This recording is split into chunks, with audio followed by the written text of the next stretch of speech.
ابن شہاب نے بیان کیا کہ میں نے ابو سلمہ سے سنا، انہوں نے بیان کیا کہ مجھے جابر بن عبداللہ رضی اللہ عنہ نے خبر دی اور انہوں نے رسول اللہ صلی اللہ علیہ وسلم سے سنا۔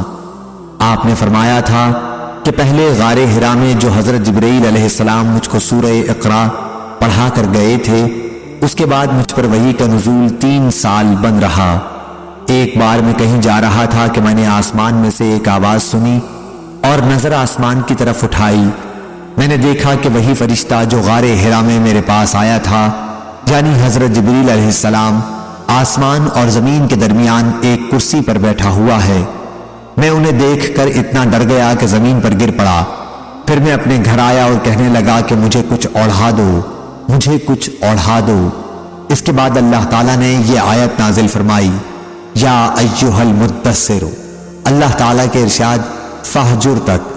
ابو سلمہ نے کہا کہ آیت میں الرجز سے بت مراد ہے۔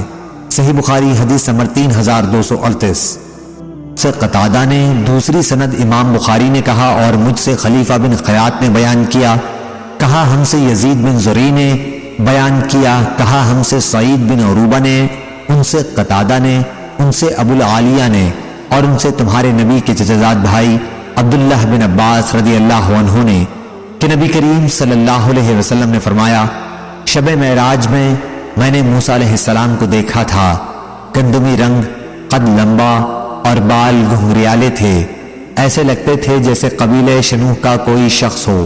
اور میں نے عیسیٰ علیہ السلام کو بھی دیکھا تھا، درمیانہ قد، میانہ جسم، رنگ سرخی اور سفیدی لیے ہوئے، اور سر کے بال سیدھے تھے، یعنی گھنگریالے نہیں تھے۔